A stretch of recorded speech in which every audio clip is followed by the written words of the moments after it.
2002년에 미국 마이너리그에서 활동했던 제레미 스캇 브라운이라고 하는 야구 선수가 있습니다. 이 야구 선수의 포지션은 포수입니다. 포수는 다른 선수들에 비해서 체구가 좀 있습니다. 왜냐하면 투수가 공을 던진 다음에 옆으로 세지 않고 넉넉하게 온몸으로 받아줍니다라는 그런 안정감을 주기 위해서 포수는 다른 선수들보다 훨씬 더 체구가 있다고 합니다. 근데 제레미는 체구가 있다 못해서 120km까지 나가는 거구 뚱뚱한 선수였습니다. 그래서 이 선수는 타석에 들어서면 두 가지만 합니다.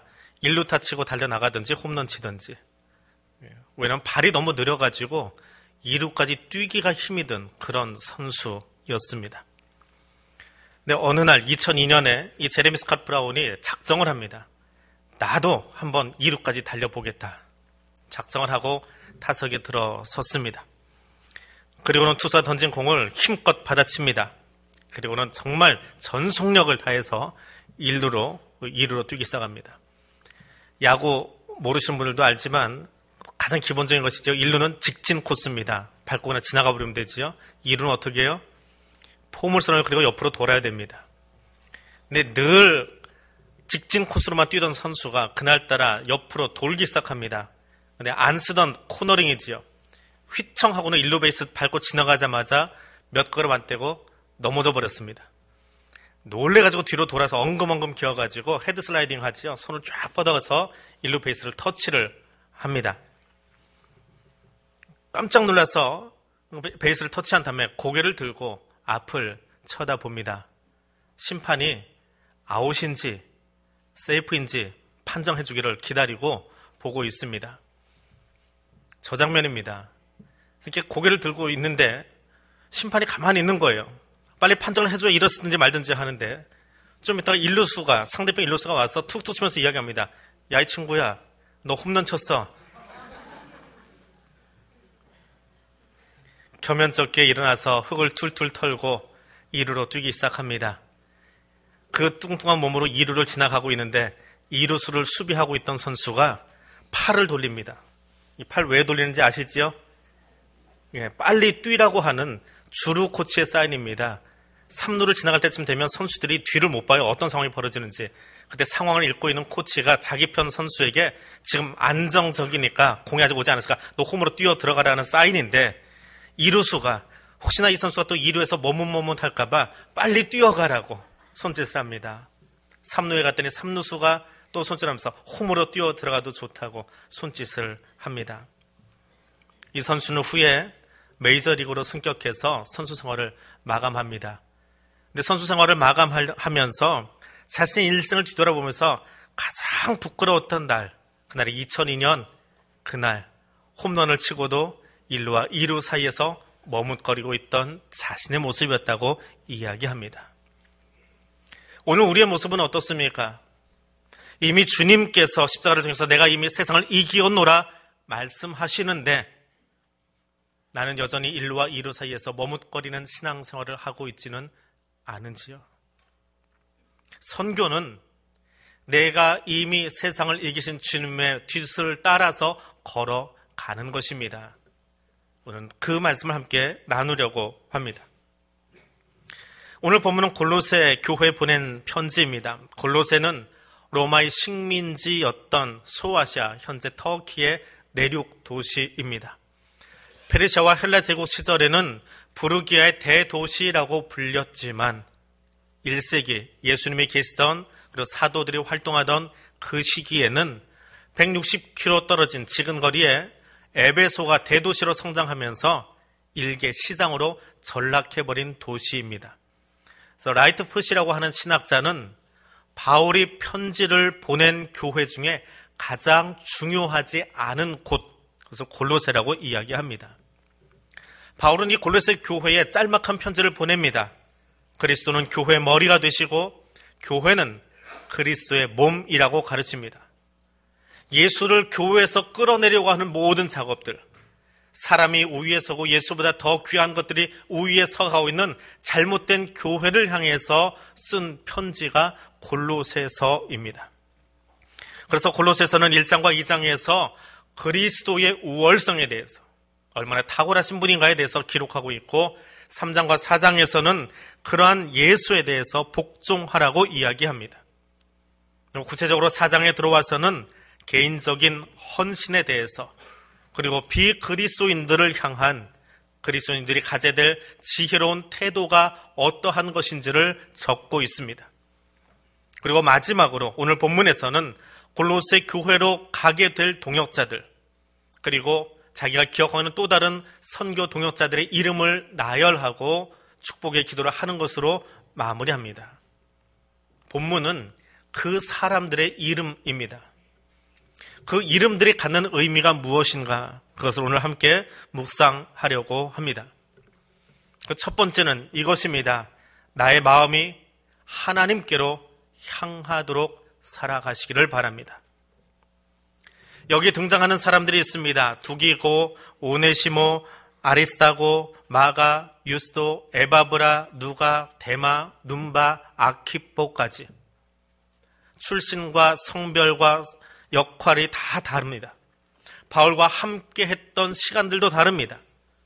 누군가는 1차 전도여행 때, 누군가는 2차 전도여행 때, 누군가는 3차 전도여행에, 누군가는 자유인으로, 누군가는 노예로, 어떤 사람은 유대인으로, 어떤 사람은 헬라인으로, 어떤 사람은 편지를 잡아준 사람으로, 어떤 사람은 재정을 담당한 사람으로, 어떤 사람은 개인적인 용서를 받기 위해서 이 대열에 동참한 정말 각양각색의 사람들입니다.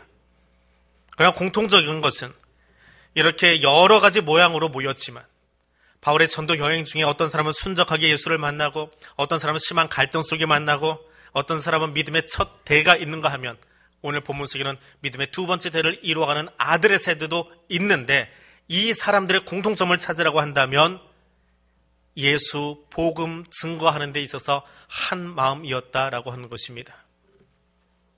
예수를 만나고 예수로 인해서 변화되어지고 예수의 복음을 위해서 헌신하는 것에 있어서는 두기고로부터 시작해서 아키포까지 다 한 마음을 가진 사람들이었습니다. 역할이 다르고 또 각각의 역할이 크고 작음의 문제가 있을지 모르겠지만 합력해서 유럽 선교의 길을 열어갔던 사람들입니다. 누군가는 집을 제공했고 누군가는 심부름을 했고 누군가는 복음서를 기록할 마음으로 그 뒤를 따라갔던 사람들입니다. 어떤 역할이든지 간에 바울은 이 사람들을 하나로 모아서 형제라고 예수의 종이라고 주 안에서 함께한 사람들이라고 이야기하고 있습니다. 역할과 모양과 삶의 사례가 다 다르지만 공통적인 것은 주 안에서 형제된 사람들이고 한 마음으로 바울의 선교를 놓고 유럽의 선교를 놓고 하나님의 선교를 놓고 기도하던 사람들이더라라고 하는 것입니다. 선교는 예수의 복음을 가슴에 담은 성도들을 통해서 일어납니다. 예수의 복음을 증거하고 나누고 가르치려는 공통의 마음을 가진 사람들을 통해서 선교가 일어납니다. 예수님 때문에 살아가는 사람들, 복음 때문에 살아가는 사람들을 통해서 선교가 일어난다는 것입니다. 내 교회 이름을 드러내기 위해서, 내 교회 위신을 드러내기 위해서 내 체면 때문에 하는 것은 선교가 아닙니다. 그런데 이 당연한 문구가 당연하지 않은 세상을 살아가는 것이 가슴 아픈 작금의 모습입니다. 오직 하나님의 영광을 드러내기 위해서 세상으로 하여금 나를 위해서 죽으시고 부활하신 예수의 이름을 듣도록 살아가는 것이 그것이 선교입니다. 오늘 우리 교회가 혹은 내가 살아가는 선교사로서의 삶을 통해서 세상에 예수를 만날 수 있도록 살아가게 되기를 원합니다.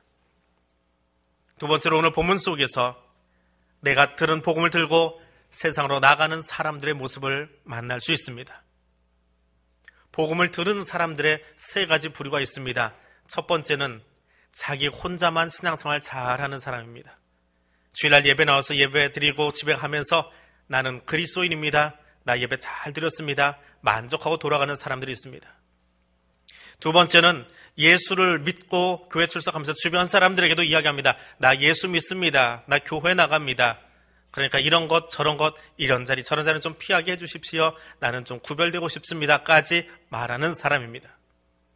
세 번째 사람은 나 예수 믿습니다. 그래서 다른 모습으로 살아가고 싶습니다. 내 삶을 보아주십시오. 내가 어떻게 살아가는지, 내가 어떻게 말하는지, 내가 무엇을 당신들에게 전하는지 그것을 들어주십시오. 복음을 전하는 사람들이 있습니다. 오늘 본문 속에 나오는 사람들은 이 세 번째 부류에 속하는 사람들입니다. 사도행전에, 성령행전에, 선교행전에 나와 있는 그 많은 사람들은 역할이 다르고 이름이 다르고 자리가 다르고 고향이 다르지만 그들의 이름이 적혀 있을 때마다 사람들은 생각할 것입니다. 오늘 이 짤막한 골로새 서신이 골로새 교회에 전달되어지고 부기에 나와 있는 것처럼 라오디게아 교회도 같이 읽도록 하며 그 주변 교회들이 읽을 때에 끝마무리에 나와 있는 이 사람들의 이름을 읽으면 초대교회 성도들은 어떤 생각을 하며 이 사람들의 이름을 들었을까요?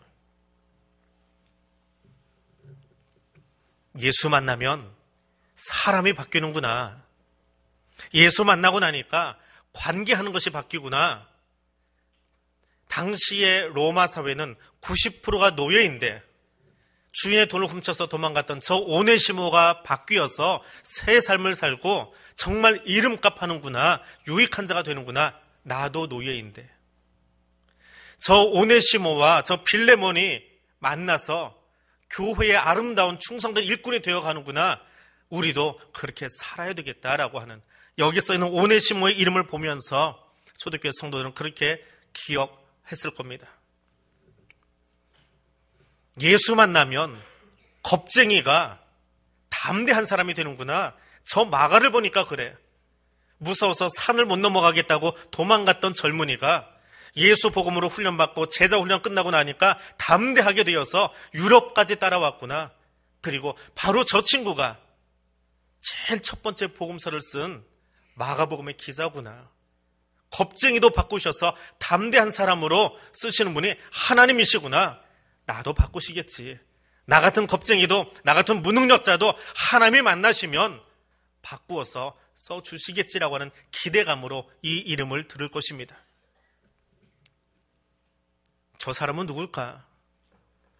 당최 무슨 일을 하다가 여기 이름이 올라온지 모를 유스도 같은 사람도 있습니다. 사람들은 잘 모릅니다. 우리도 유스에 관한 자료가 별로 없습니다. 그런데 이 이름을 읽은 사람들은 그렇게 생각할 거예요. 내가 사람들에게 내 이름 기억해달라고 그렇게 열심히 뛰어다니는데 그것이 중요한 것이 아니구나. 하나님이 기억해 주시면 되는구나. 그가 무슨 일을 했는지, 그가 무슨 말인지 우리는 아무것도 모르지만 하나님이 기억하셔서 바울을 통해서 여기에 이름을 쓰게 하셨는데 그분이 기억하시면 2000년 동안 기억되는 이름이 되어질 터인데, 주님, 나도 지금까지 사람들에게 내 이름 드러내려고 거기다 내 이름 새겨놓으려고 살았는데 이제는 주님이 기억하시는 사람이 되겠습니다. 유스도의 이름을 들을 때에 우리는 그렇게 결단하게 될 것입니다. 그것이 세 번째 부류의 사람입니다. 예배와 선교의 공통점이 있습니다. 자, 예배를 말할 때마다 늘 하는 이야기가 있습니다. 나의 예배 시작은 언제입니까? 우리 공예배의 시작은 찬양대가 하는 임예송에서 시작을 합니다. 그럼 내 삶의 예배는 언제 시작합니까? 찬양대가 송영을 하고 예배를 끝나는 그 순간부터 우리 삶의 예배가 시작되는 것입니다. 세상으로 나가서 우리가 살아가는 자리에서 예배자로 살아가야 하기 때문에 그렇습니다. 예배는 여기서 멈추면 안 됩니다. 송영이 불리는 순간 그것은 마침이 아니요, 나의 삶의 예배의 시작을 알려주는 행진곡이고 진군가임을 기억하셔야 됩니다. 마찬가지로 선교는 언제 어느 장소에 시작되어집니까? 봉투에 선교원금을 가득히 집어넣고 저 헌금함에 넣는 순간 선교가 끝났습니까? 기억하십시오. 교회는 은행이 아닙니다. 은행은 고객의 돈을 받아서 그것을 잘 운영하고 유익을 창출해서 그 일부분을 이자의 형태로 고객들에게 되돌렸습니다. 선교원금을 교회에다 잘 했더니 교회가 이곳저곳에 교회를 짓고 선교사를 파송하고 일을 열심히 했습니다. 그리고 연말이 되어서 우리가 이런 일을 했습니다. 자랑하면서 누군가 그 헌금했던 사람들을 칭찬하면서 이자를 받듯 칭찬받는 것으로 끝난다면 교회는 은행입니다. 교회는 그런 것이 아닙니다. 성도는 내 삶의 자리가 예배의 자리가 되듯이 내 삶의 자리가 선교의 자리가 되어야 합니다.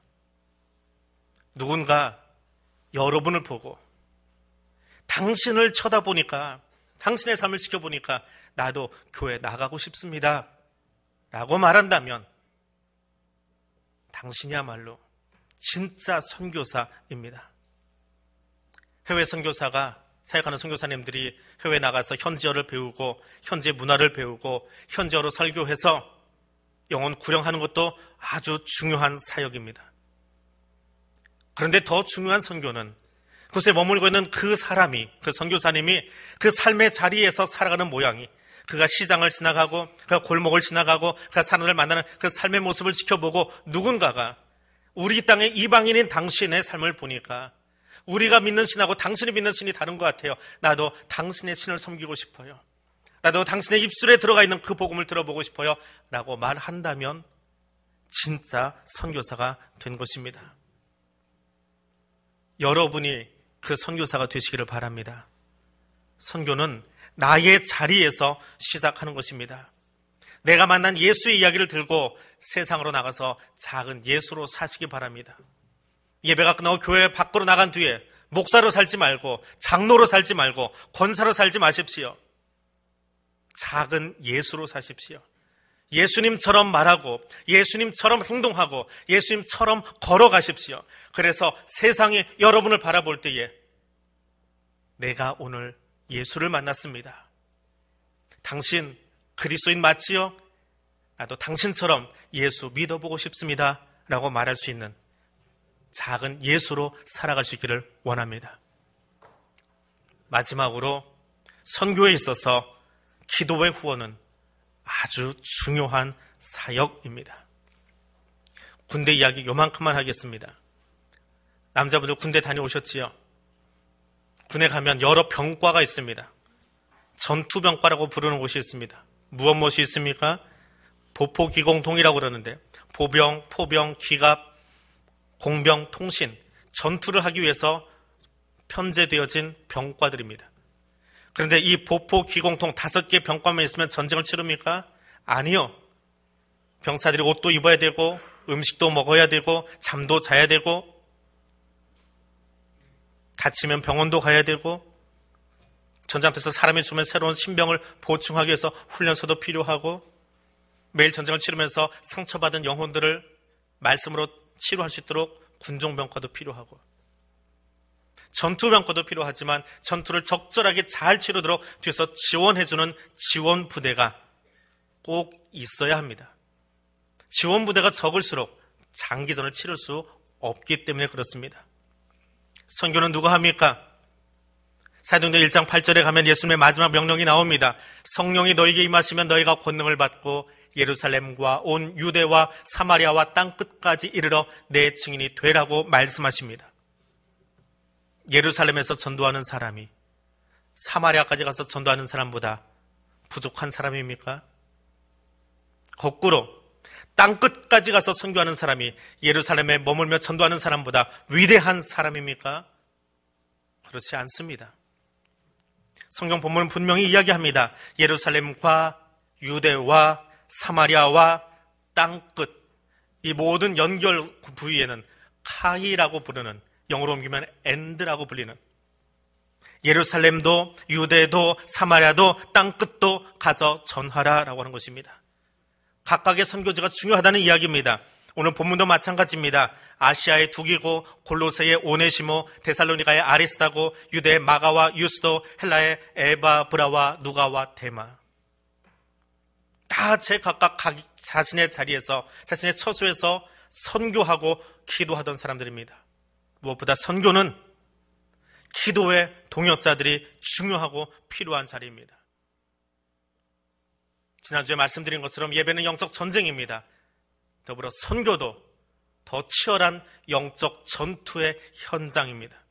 복음의 불모지에 혹은 예수의 이름을 배척하는 곳에 달려가서 그 땅을 만나고 그 사람을 만나는 일이기 때문에 그렇습니다. 사탄의 세력과 전쟁을 치러 나가는 일이기 때문에 그렇습니다. 전투를 위해서 전투 병과도 필요하고 지원 부대도 필요한 것처럼 영적 전투도 마찬가지입니다. 선교사도 필요하고 물질도 필요하고 달란트도 필요합니다. 그리고 무엇보다 그들을 돕는 기도의 사역이 필요합니다. 왜냐하면 그것은 영적 전투이기 때문에 그렇습니다. 지난주에 예배를 이야기하면서 예배를 위해 여러 모양으로 섬기기를 여러분에게 권해드렸습니다. 2018년에 우리 교회는 여러 선교 파트에 여러분 함께 동참할 수 있기를 원합니다. 무엇보다 기도하는 일에 집중할 수 있기를 원합니다.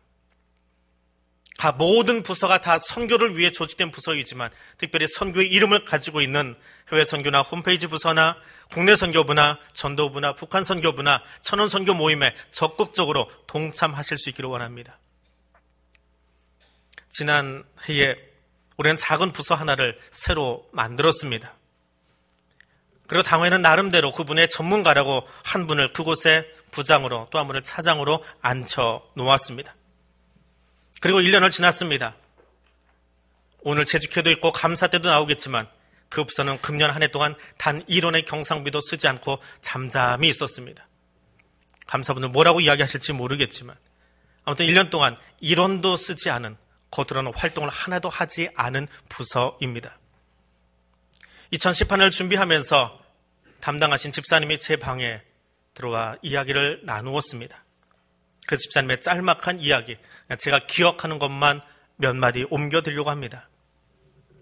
집사님은 그 부서를 맡으면서 나름대로 그 부서가 내가 전문가이기에 교회가 맡겨준 줄 알고 기쁘게 맡았다고 합니다. 그리고 그 사역을 준비하기 위해서 자기가 알고 있는 전문적인 사람들, 이곳저곳 사람들을 만나고 또 우리보다 먼저 그 사역을 시작한 다른 교회 사역들을 함께 벤치마킹하기 위해서 돌아보았다고 합니다.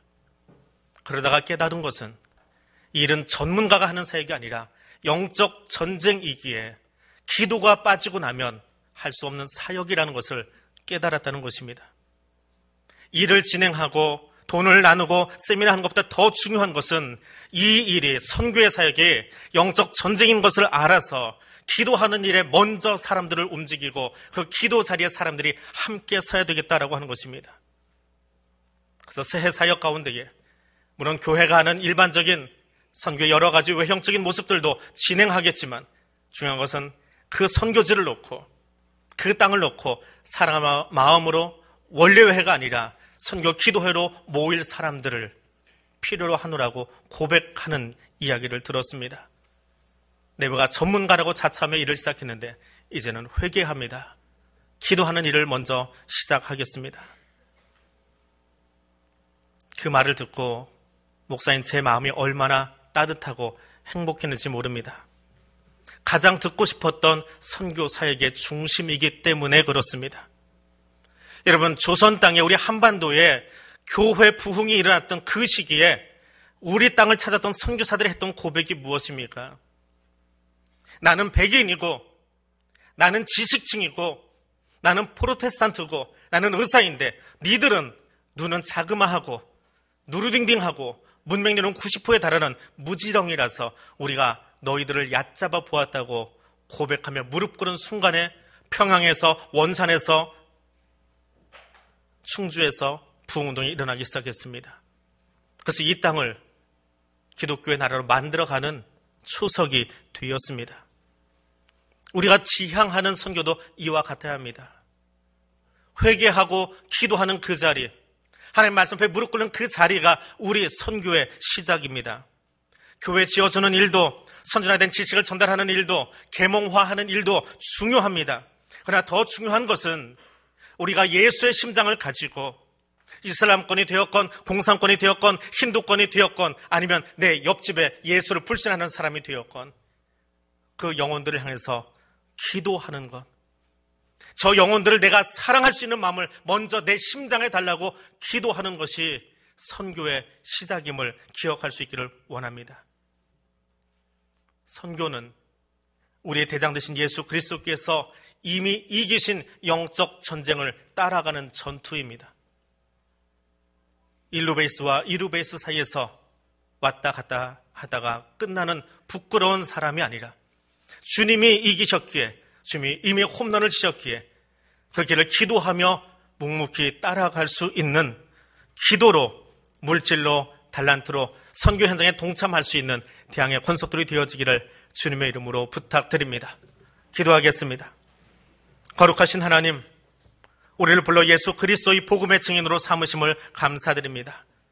교회 주신 가장 아름다운 사명을 감당하려고 합니다. 사탄이 오는 사자처럼 뛰어다니는 세상 속에서 뱀같이 지혜롭고 비둘기같이 순결한 자 되기 원하여 기도의 자리로 나아가려고 합니다. 나의 선교가 아니라 하나님의 선교를 감당하려고 성령의 도우심을 구합니다. 성삼위 하나님, 성도들을 붙들어 주시고 교회를 붙들어 사용하여 주시옵소서. 예수님 이름으로 기도드립니다. 아멘.